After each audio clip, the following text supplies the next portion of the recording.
Nous sommes en guerre. Monsieur le Président, la crise du coronavirus que nous traversons nous permet d'entrevoir les limites du système tel que nous l'avons connu. La mondialisation et le libéralisme sont des facteurs aggravants de cette crise sanitaire, car des pandémies peuvent se développer aussi rapidement, grâce notamment au trafic aérien. Et des pénuries de masques peuvent apparaître lorsque des usines de masques, bretonnes par exemple, sont délocalisées en Tunisie par le grand jeu de la concurrence libre et non faussée. Lors de votre allocution télévisée, vous avez dit que toutes les conséquences seraient tirées de cette crise sanitaire, financière et économique. Toutes les conséquences. Au sortir de cet épisode, nous allons nous retrouver devant deux choix. Repartir comme avant dans cette société inégalitaire, polluante et sans avenir, ou changer radicalement de cap. Aujourd'hui, de nombreux secteurs économiques vont s'effondrer. C'est le cas par exemple de l'industrie de l'aéronautique. Vous aurez, et nous aurons, le choix de refinancer les compagnies aériennes afin que puisse continuer de plus belle la mondialisation ainsi que la pollution atmosphérique, ou bien nous pouvons décider ensemble de changer radicalement de monde, aujourd'hui et maintenant. L'argent que nous allions réinvestir dans des secteurs d'activité polluants, mettons-le dans des activités essentielles pour nos vies. La santé, l'alimentation, le transport bas carbone. Nicolas Hulot réclamait l'équivalent d'un plan Marshall pour financer la transition écologique, soit l'instauration d'une économie de guerre. On souhaiterait vous proposer un plan où on laisse toutes les entreprises polluantes et inutiles faire faillite, mais où on ne laisse pas les employés sans perspective. La France n'est pas résiliente pour son alimentation. C'est-à-dire que nous ne produisons pas assez en France pour nourrir les Français. Si les marchés de Rungis ne sont pas approvisionnés, Paris n'a plus de nourriture au bout de 3 jours.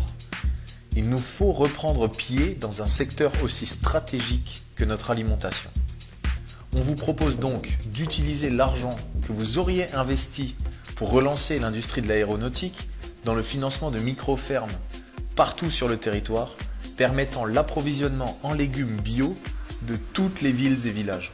La transition agricole permet d'employer énormément de monde au champ, car il va falloir se retrousser les manches pour produire une alimentation biologique de qualité. Une partie de l'argent servira donc à la formation des personnels de l'aéronautique vers les métiers agricoles.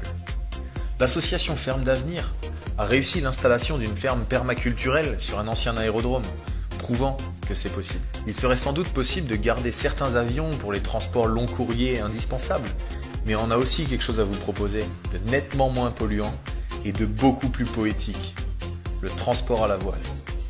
Imaginez un Lorient-Rio de Janeiro à la voile sur un fameux 3-mâts fin comme un oiseau. La marine à la voile ne demande qu'à développer le transport de marchandises ou de personnes, mais encore faudrait-il développer des modèles économiques où on favorise les faibles émissions de CO2. Avec des investissements massifs dans le secteur, avec la construction d'une flotte de navires à voile, il est possible d'effectuer cette transition et de transformer les emplois des usines Airbus à Toulouse en construction de coques de navires par exemple. Nous allons devoir apprendre à vivre dans un monde bas carbone, à baisser nos consommations de pétrole et de ressources non renouvelables. Pour s'y préparer au mieux, nous allons nécessiter énormément de monde pour travailler dans l'isolation des logements et dans le remplacement des méthodes de chauffage vétustes. On vous propose également qu'une grande partie des gens qui perdront leurs emplois avec cette crise retrouvent du travail après formation dans les hôpitaux, dans les EHPAD, dans les soins aux personnes à domicile, avec un niveau de vie décent et des vrais moyens humains comme matériels. Mais malgré ces mesures, énormément de personnes vont se retrouver sans emploi au sortir de cette crise. C'est le moment idéal pour développer un revenu de base à grande échelle, de quoi permettre à chaque citoyen de vivre décemment, même s'il ne trouve pas immédiatement du travail.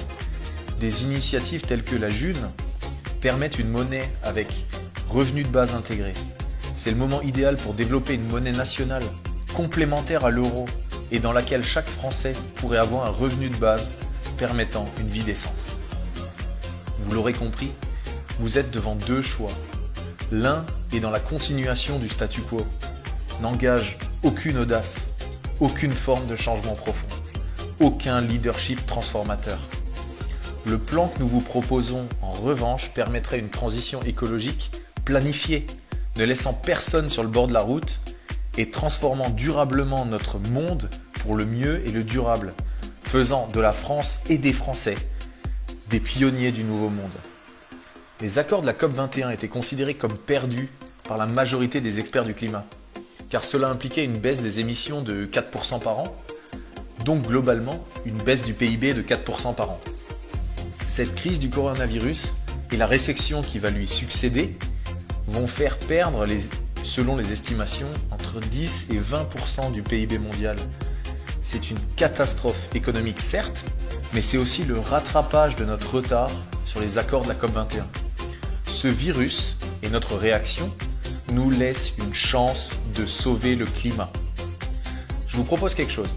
Si cette vidéo dépasse les 5 millions de vues, je pense que nous pourrons considérer que les Français l'auront suffisamment partagée pour signifier qu'ils souhaitent effectuer cette transition écologique, préférant renflouer les campagnes et leurs assiettes de légumes bio plutôt que les banques. Alors, si on passe ces 5 millions de vues, on discute sérieusement de ce plan ensemble ?